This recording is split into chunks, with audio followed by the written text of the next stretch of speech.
Alright, today we're going to be talking about deductive reasoning and proofs. Deductive reasoning, this is a little bit different than inductive reasoning. Inductive reasoning, we learned that the other day. That's where we use patterns to form conclusions and conjectures. Deductive reasoning, we're going to be using reasoning and facts to form a conclusion. It's a little bit different. Most of the times we do this through the process of proving something, like writing a two-column proof. And we'll see that a little bit later down here. We'll have some algebraic proofs, and those aren't really too bad. And then what's kind of new is the geometric proofs. So we'll walk through a logical argument why something is true. Like, for example, here, why, I guess, CD is congruent to BC there in that figure based off of the stuff that they give us. So, anyways, yeah, we'll get to there in just a second here. Couple other vocab things. Postulate, we've heard this a few times. It's just a rule in geometry that is accepted to be true. Usually these are not proven just because they're almost so simple there's not really a good way to logically write a formal proof for it. But theorems, we're going to be proving quite a few of these, especially over the next few days here. So a theorem, unlike a postulate, is a statement that must be proven to be true. Okay, a proof, we're going to say that that is a logical argument. I'm not sure why that space is so big there. A logical argument that shows that a statement is always true.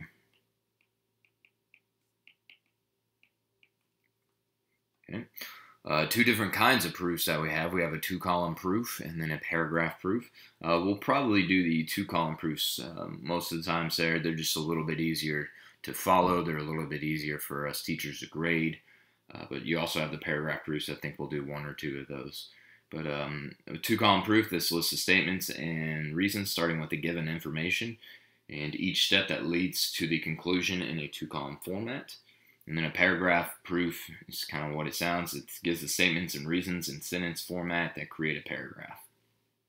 Now, before we get into the proofs, we need to know some of the different things that we can put in our proofs, more specifically like the different reasons and stuff like that. So we're going to be using most of the stuff from this list here, and I think there's a list on another page. And it kind of looks a little bit intimidating because there's a lot of them, but really they're pretty simple here. So if you have two things that are equal, this first thing is just saying we can add some common thing to both sides. We can add C to both sides. We call that addition property of equality. So what you did in Algebra 1 quite a bit. You probably didn't think of it in that terms with all these A, B's, and C's. But yeah, we're just adding something to the same side of the equation. You can do the same with subtraction here. So we could subtract C from both sides. We could multiply by C on both sides. We could even divide by C on both sides, as long as we're not dividing by 0. Usually that rule is going to mess us up in math. So a couple other things here. We've seen substitution. We saw that a little bit in Algebra 1. If two things are equal, then you can essentially swap them out in an equation. We saw the distributive property quite a bit in Algebra 1. That's where you just take A and you multiply it by both of the things inside of the parentheses. Usually we would do this if we had something, for example, like 5 and then, x plus 2. We really can't add x plus 2 in the parentheses, but as far as simplifying, we can distribute there. And that's what the distributive property was. Okay, a couple of new ones. These are actually kind of big here, especially the last one. The last one we're going to use quite a bit in this class. The reflexive property is just saying something equals itself. Sometimes we will write that step in proofs when we need to add or subtract something from both sides. We'll like state that that thing that we're truly subtracting is equal. It's kind of a weird one there. Symmetric property just says the order. Doesn't matter here. If A is equal to B, then we can also write B equals A.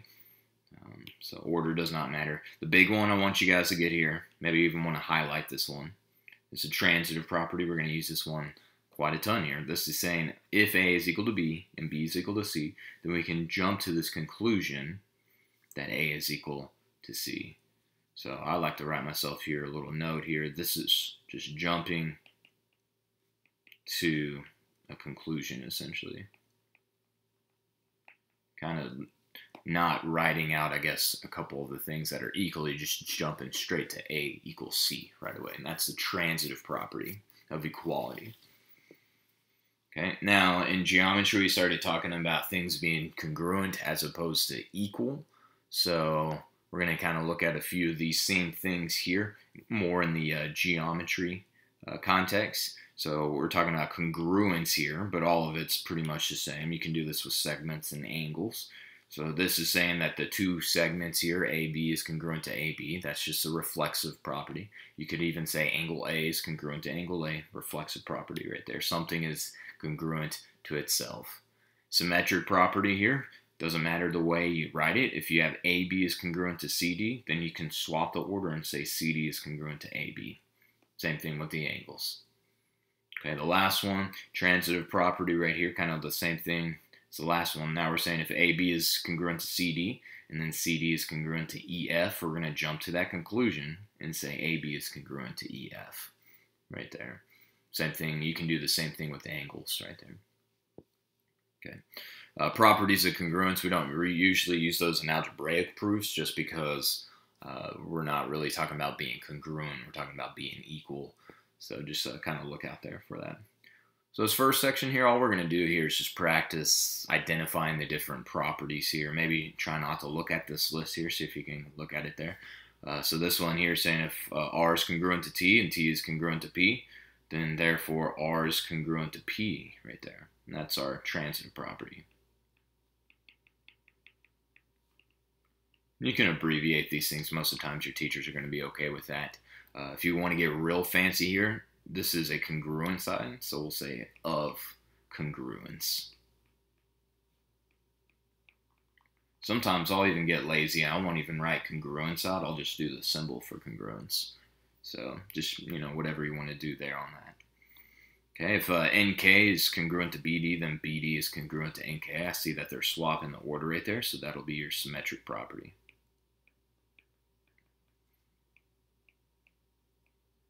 And then of congruence right there. And that's how I do it. Check with the teacher if they want you to write it all the way out. Distributive property, this is actually kind of like on the last page here. We're just showing, okay, if you do 2 and then times the difference of x and 5 right there, you'd write that as 2x and then minus 10, I guess.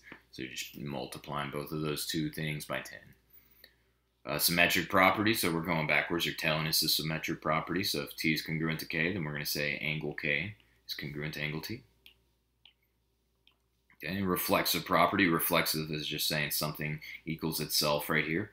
So we could put angle KEY right there. So that's a couple of your properties there. Pretty straightforward. Nothing too wild there on that. So let's see here. We got 2 column proofs. Use one column called statements and the other one called reasons. The 2 statements should be made in a logical order, while the reasons can be anything from the following list, from those definition properties, postulates, or theorems. So anything from those lists that we saw up here, and we'll kind of grow the list as we get deeper into the class.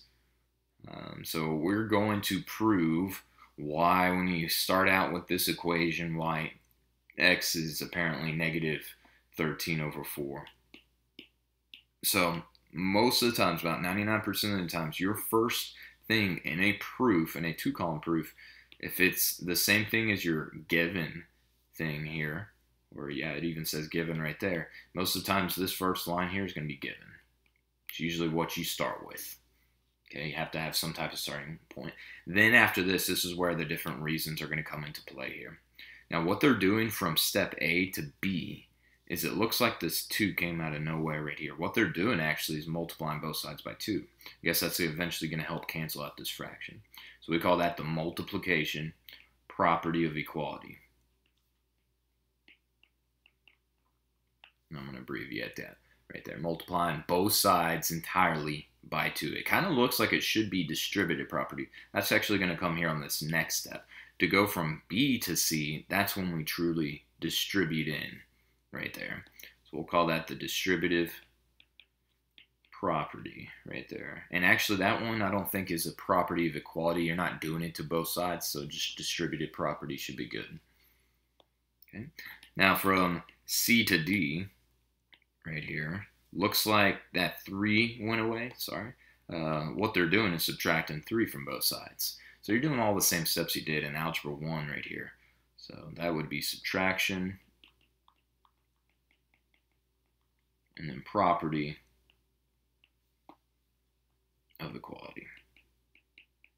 Okay, you're subtracting from both sides of an equation. Yeah, my screen just froze. I'm making sure it's still recording. Okay, we're good. All right, and then the final step here from D to E, looks like you need to divide both sides by -4, so we'll call that division property of equality. The reason I didn't put just like a sub instead of subtraction on that step D, sometimes if you write sub, I don't know if you're going to be talking about subtraction or substitution. So I would get in the habit of writing that all the way out there just so your teachers kind of know what you're talking about. So yeah, there you go. There's an algebra proof. Really, it's not anything new. It's just writing out literally what you're doing from step to step. So let's try another one out here. It's kind of the same thing here. I guess we are given a different equation, and then we're going to prove that x equals 6 here in this equation. And actually, you know what? Here, this is a typo here. I think this is what I originally should have had here. So hang on, let's fix this up here. I'm not even sure x's should be 6. Yeah, this is a typo here. This should be x. Apparently, is 4/3. We're making some changes over the summer here, so we'll start out with a given. At this stuff right here, minus 2x equals 24 plus 3x. Okay, there we go. So go ahead and make those changes. I'll probably update your notes so that won't be an issue. But anyways, first thing, usually it's going to be given. So that's what I'm going to have written out for you right there. And then I'm going to say prove that this is apparently equal to 4/3. So how are we going to get there? So with this one here, from A to B, that's actually when they're doing the distributive property there. You're not multiplying both sides by something. Notice this right side stayed the exact same. You're only distributing on that left side. So that's distributive property. You're not doing it to both sides, so just distributive property. You don't have to put of equality or anything. After that, I think we're going to do all of our equality properties. Here it looks like we are subtracting 12 from both sides. Get that lined up correctly there. So that's subtraction. You see what I mean? If you put sub right there, I don't know what you mean there. So let's write it out as subtraction. Property of equality. Okay, next step here. Looks like we're subtracting again. This one's got subtraction for 2 steps here. Subtraction property of equality. All right, and then your final step here from D to E, looks like you're dividing and reducing. I would probably just say divide. So we'll say that's division property of equality. So yeah, not too bad there on that one there. So it's kind of the same thing, rinse and repeat. So this is where we're going to start getting into some of the geometrical proofs here. So this next page here, let me make sure I'm not missing anything. Yep. The following proofs will be using properties of, actually that should say congruence, as well as properties, as well as postulates, since the operations will involve the length of the segments, not the figures themselves. All right, so we'll kind of get into that. What does that mean here? So apparently we are given that AB, the segment AB right there, is congruent to the segment BC. I'm going to go ahead and mark that here. So that means these two segments are congruent here. And we're going to prove that 2 times AB is equal to AC. Okay. Now, the first thing, like before, like the algebra proofs, a lot of the times we're going to be given something. And they told us that AB apparently is equal to BC, so that's given. Now, this is kind of a weird step right here. I'd watch this one here. I'd even put a star next to this because this is actually a commonly missed thing here. It's not hard, but it's switching notation. Now we're going to start talking about the actual measures or the actual lengths of these segments. This right here is step 2, saying the length of AB is equal to the length of BC. So we're kind of going from geometry land and thinking now numerically. I know there's no numbers there, but we're talking about the actual distance. And we write this as the definition of congruent segments right there. Or sometimes people just write definition of congruence right there. So that's when you're going from congruent to equal, or it can go the other way. You can go from equal to congruent. Okay, after this next one's a little strange here. They say apparently AB plus BC equals the AC. What is that saying? AB right here plus BC equals the whole thing AC. That's actually back from the first unit right there. We call that the segment addition postulate. It's what we learn, third or fourth day into the class right there.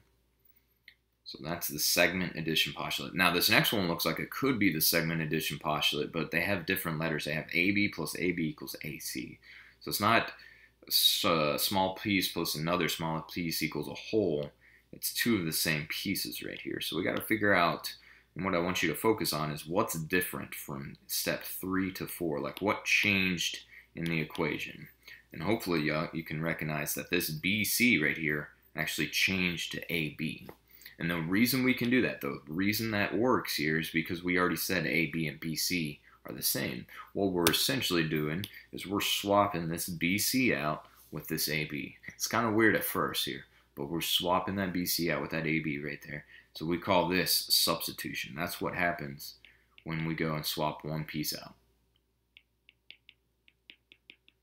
So that's your substitution property. Now you're not doing it to both sides, just call it property, substitution property right there.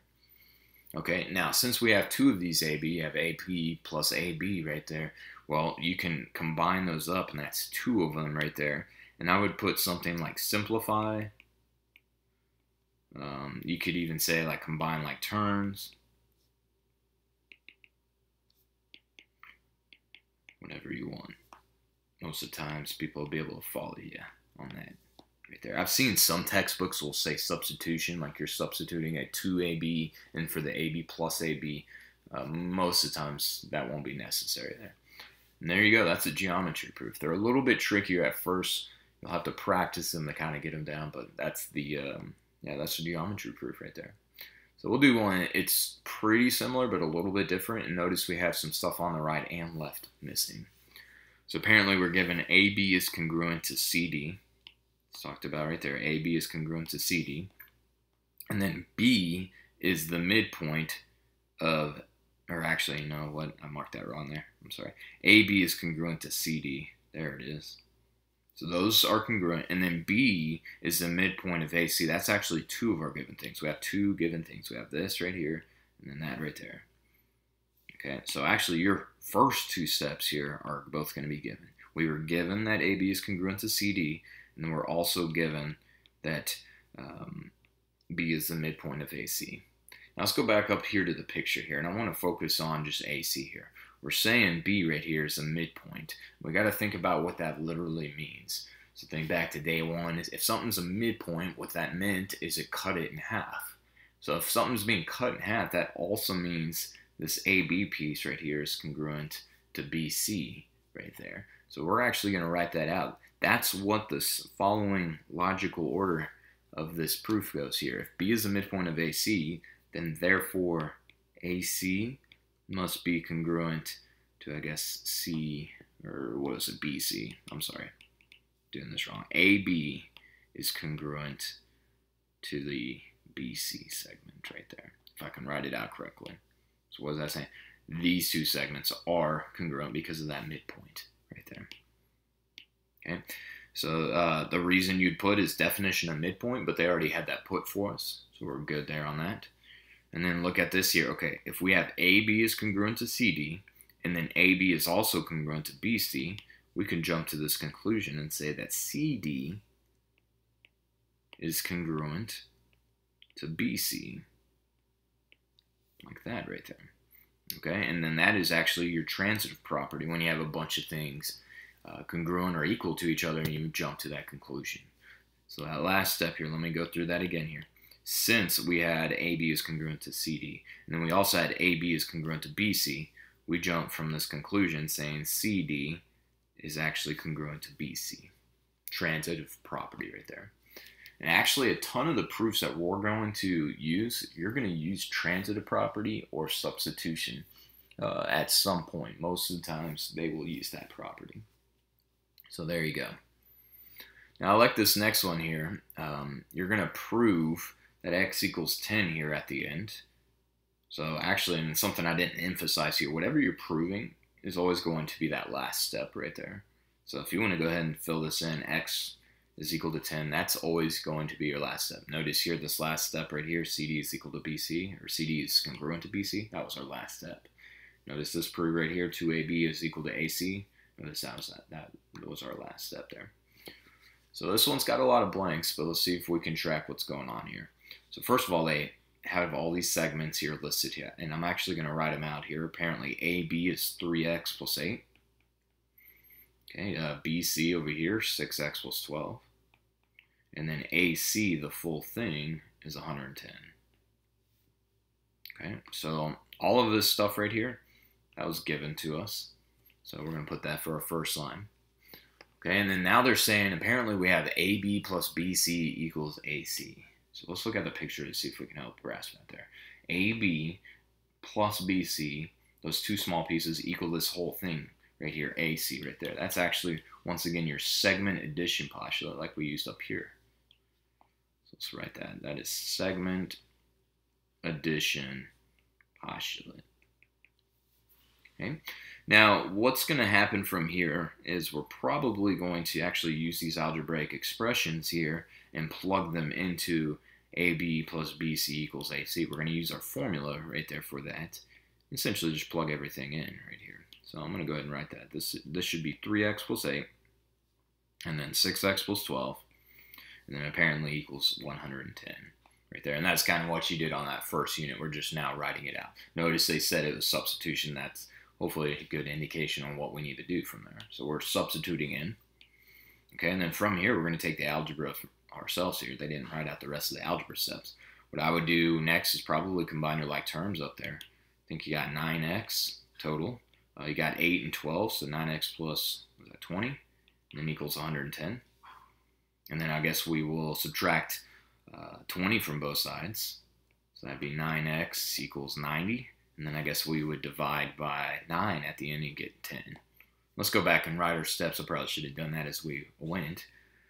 From step 3 to 4, we combined like terms.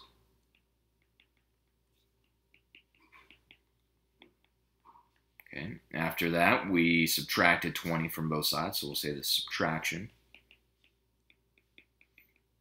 property of equality.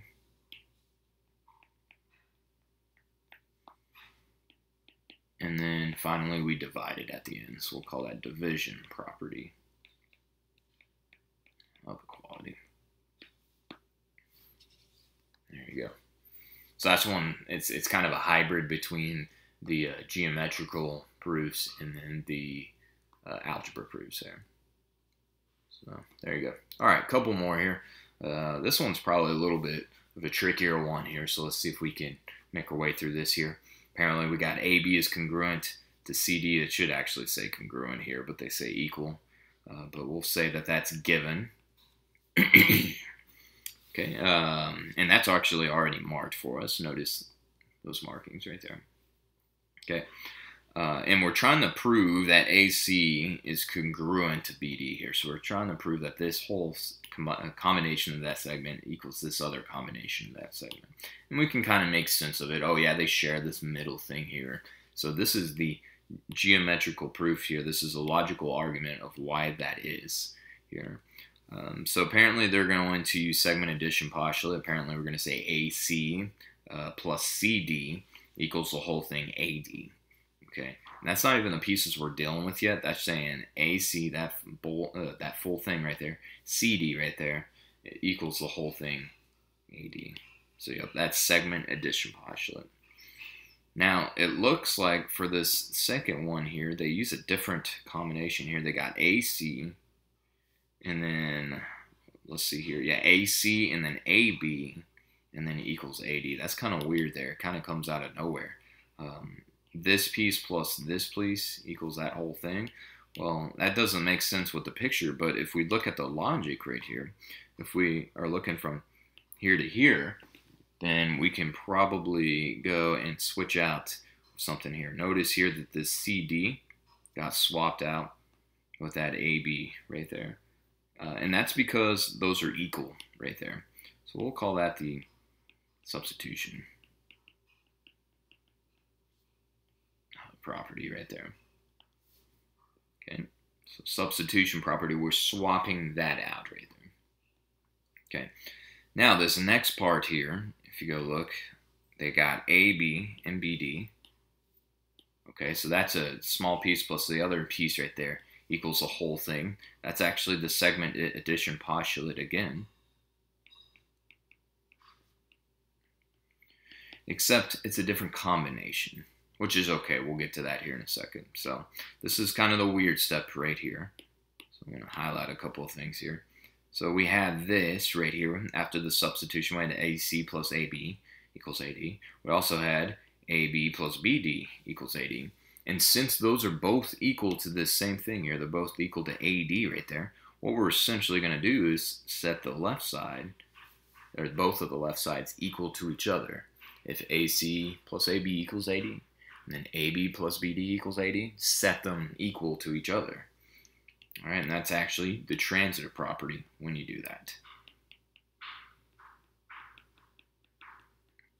So you are setting these two left sides of these equations that are both equal to AD, you're setting them equal to each other. Transitive property right there. Okay. Now, I've seen some textbooks skip this step. I've seen others write it out here. But usually they write this step out before they're about to add or subtract or maybe multiply or divide by something on both sides here. So really, sometimes you're going to see them just jump straight here from F to H right here. Notice both sides here have AB right there. Essentially, we're going to cancel those out or we're going to subtract from both sides right there. And that's that right there. Now, sometimes we'll write AB is congruent to AB or AB is equal to AB just to say that they're equal before you subtract them from both sides. And that's your reflexive property. So anytime you see that two things are equal to each other, you just write reflexive property. And yeah, that'll be good right there, reflexive property. So like I said, sometimes they'll write that out, sometimes they won't write that out. It just kind of depends on the problem right there. If you see it, write it out. If you don't see it, if it goes straight from F to H right there, you just write subtraction. And then you're done. You show that AC equals BD right there, which is kind of what that picture is showing. So little confusing at first. Really just got to stick with it and practice a bunch. You're probably not going to do very good on proofs until, a couple weeks until you really start to get it down. So just hang in there. Okay. I think this is, oh yeah, we got a couple more after this here. This one's dealing with angles here. Apparently we got angle, or I guess it should really be a ray here. This ray BD bisects this angle ABC. And then we're going to prove that the measure of ABC is 2 times the measure of angle 1 right here. Okay? Let's see if we can do that here. So if we cut this in half, we're just saying 2 of these 1s equals the whole thing. Which, we could probably make sense of that just by thinking about it there. Now we're going to write it out in a proof. Okay, first thing, BD bisects ABC. I mean, that's a given thing. They wrote that out for us. How nice of them. Okay, so now if this ray bisects right here, if this bisects the angle, that just means right there that these 2 angles right here are the same. So we can say angle 1 should be congruent to angle 2 right there. We call that definition of this word right here, bisector. And actually, it's probably better to even put an angle bisector. So definition of an angle bisector. And I'm just using the symbol right there for that. You can write it out all the way. Okay. Apparently, we need to use definition of congruent angles. And what that's just saying is that they're equal instead of congruent, because then we can start using equations right there. So I'm going to just write it. This is the format you write that. You write the measure of angle 1 equals the measure of angle 2. Kind of a tedious step there, but yeah, that's definition of congruent angles right there. Okay. Next we have 1 plus 2. Angle 1 plus angle 2 is equal to the measure of ABC. So saying this small angle plus this small angle equals the whole big angle right there. And instead of doing the segment addition postulate, it's dealing with angles there. So we call that the angle addition postulate. Okay. Now I like this next step here because they don't exactly tell us what we can put in here. But from D to E, looks like something is supposed to change. Instead of 1 plus 2 is equal to ABC, it needs to be 1 plus something else needs to equal to ABC. So you got to think about what is changing or what could go and change. Could we go and swap that angle 2 out with anything? And since we just said that the measure of angle 1 is the same thing as the measure of angle 2, we're going to swap those out right there. We're going to say that's the measure of angle 1 right there. So when we're swapping one little piece out, it's kind of like transitive. It's not really. That's called substitution. So I get a few students that kind of get confused on the difference between transitive property and substitution. Substitution is when you're just changing one little piece of a full equation. And then like your transitive property is when you're setting, different things equal to each other. Let me see if I can find one. Oh yeah, like down here on this proof right here, that used the transitive property. AB was congruent to CD, AB was congruent to BC, so we said CD is congruent to BC. We're setting different things equal or congruent to each other, as opposed to here, we're only swapping out one piece of the equation. Okay, now after this, from E to F here, you're just going to combine like terms. I guess they said an operation of addition. You can call it, simplify, combine like terms, whatever you want. And then you got, after that, the measure of ABC is equal to 2 times the measure of angle 1. Oh, I guess what they're doing here is the way they wrote it here, it wasn't in the correct order. So they reversed the order here, and they're calling that, that's one of the ones we learned from earlier. That's your symmetric property. Just when you're swapping the order right there. There you go. There's your good proof right there. I think most of the proofs that we're going to start you out with on the test too, we're going to give you a word bank to choose from. So hopefully that'll kind of, softball your way, into the problems and the proofs and stuff. So there you go. Okay, I think we got a couple more here. What do we got? 2 more here. Yep, 2 more, and we'll just go through these. I think we're going to write one of these as a paragraph proof. Yep. So consider the following 2-column proof. Convert the 2-column proof to a paragraph proof by expressing the logical reasoning in your own words. Okay. Apparently L is a midpoint of Km. So L is halfway between. That means that these 2 pieces need to be the same. And we'll write that out actually. I think it's already done for us. KL is congruent to LM. We'll get that here in a proof in just a second. They also tell us here that LM is congruent, right here, LM is congruent to AB. So basically what we're going to conclude then is this KL piece actually winds up being congruent to this AB piece right there. And that's using your transitive property again. So let's write it all out here. Okay, L is a midpoint of K, and that was given. All right, well, since L is a midpoint, we said that these 2 pieces were congruent. That's definition of that key word that we used here earlier, definition of midpoint. Okay. They also told us that LM is congruent to AB. Both of your given stuff don't need to be at the very beginning of the proof, just wherever it logically flows here. So now they're saying LM is congruent to AB. Okay. And then therefore, at the very end, since KL is congruent to LM and LM is congruent to AB, essentially you just jump into this conclusion that KL is congruent to AB right there, and that's your transitive property. And there you go.